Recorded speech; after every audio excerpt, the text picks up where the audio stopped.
22 अप्रैल मंगलवार को जम्मू कश्मीर के पहलगाम में आतंकी हमले ने पूरे देश को झकझोरा। 28 सैलानियों की मौत के शोक और आक्रोश से देश उबल रहा है। गुस्से और संताप को भांपकर सरकार ने ऐतिहासिक कदम उठाने शुरू किए। 24 घंटे के भीतर पाकिस्तान पर 5 बड़े और कड़े प्रतिबंध लगाए। पाकिस्तान को भी कुछ करना था तो उसने भी जवाबी प्रतिबंधों की घोषणा की, लेकिन सरकार ने दो टूक कहा कि इस बार अकेले प्रतिबंधों से काम नहीं चलेगा, पूरा हिसाब होगा। तैयारी आतंकी आकाओं पर पूर्ण विराम लगाने की।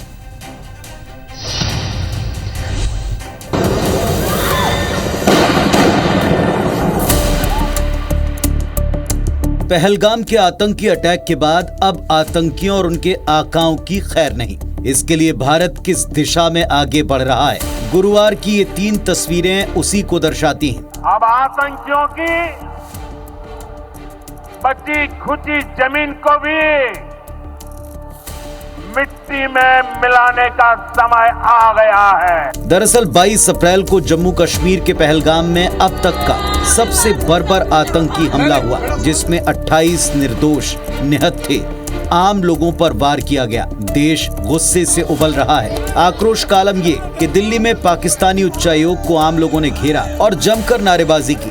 बुधवार को सीसीएस मीटिंग के बाद भारत ने आतंकियों को पनाह देने वाले पड़ोसी पाकिस्तान पर अब तक का सबसे बड़ा कदम उठाया। 5 कड़े प्रतिबंध लगा दिए। भारत की जनता के मन के मुताबिक पीएम मोदी खुद बिहार के मधुबनी में मंच से हिंदी और अंग्रेजी में 2 टूक ऐलान कर चुके हैं कि इस बार आतंकियों और उनके आकाओं को धरती के आखिरी छोर तक छोड़ा नहीं जाएगा। India will identify, track and punish every terrorist and their backers. We will pursue them to the ends of the earth. निर्दोष लोगों को, मासूम लोगों को कलमा पढ़वाकर, धर्म पूछकर गोली मार दिया जा रहा है। मतलब ये कहाँ का किस दुनिया में जी रहे हैं लोग, ये लोग मुझे समझ में नहीं आती बात। जी, तो उरी या पुलगांव जैसे जो हुआ था सर्जिकल स्ट्राइक के, उससे भी हम बड़े स्टेप हम उम्मीद कर रहे हैं। देश तो पूरा आक्रोश में है। नहीं, बढ़ना तो रहता है आगे ना, आगे तो बढ़ना ही होता है। वैसे बुधवार को भारत ने जो 5 प्रतिबंध पाकिस्तान पर लगाए, गुरुवार सुबह से उन पर तेजी से अमल शुरू किया। बॉर्डर चेक पोस्ट बंद करने के आदेश जारी हो चुके हैं। उच्चायोग से पाक नागरिकों की लिस्ट मंगवाई गई। देश के गृह मंत्री और विदेश मंत्री ने पहलगाम हमले पर राष्ट्रपति को पूरी जानकारी दी। साथ ही सर्वदलीय बैठक बुलाकर सभी पार्टियों को मौजूदा हाल और कदमों की जानकारी साझा की गई।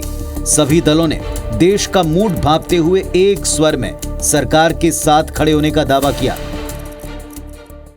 ऑल पार्टी के साथ हुई, जो राजनाथ सिंह जी ने प्रिसाइड किया, अमित शाह जी भी वहाँ थे।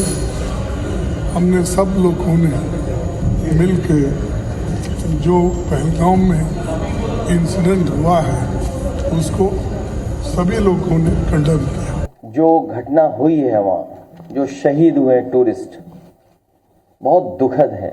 ऐसी घटना की हम लोग निंदा करते हैं।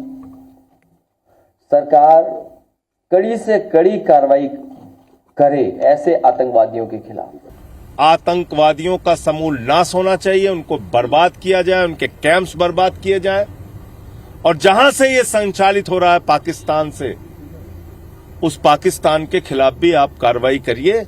ऐसा सब ने एक मत से आज सर्वदलीय बैठक में अपनी बात सरकार के सामने रखी है। बच्चे नौजवान खो दिए पहलगाम में। इस वक्त पूरा मुल्क और जम्मू कश्मीर के पूरे अवाम इस दुख और दर्द में उनके साथ है, और उसके साथ कश्मीरी या मैं जम्मू कश्मीर के जितने हिंदू या मुसलमान हैं, सब यूनाइटेड हैं दहशतगर्दों के खिलाफ और दहशतगर्दी के खिलाफ।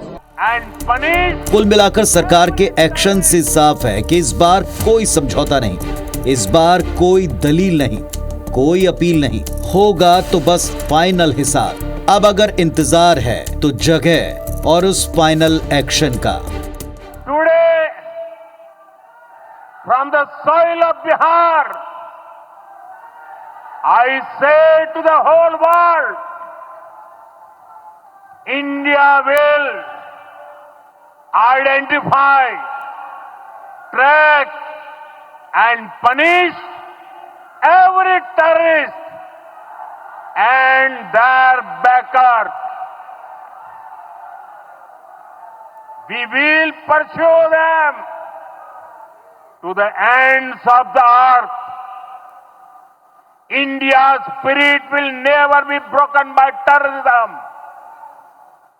Terrorism will not go unpunished. Every effort will be made to ensure that justice is done. Bureau report IBC 24। तो अभी आपने देखा भी कि प्रधानमंत्री मोदी ने आज बिहार की धरती से हुंकार भर दी।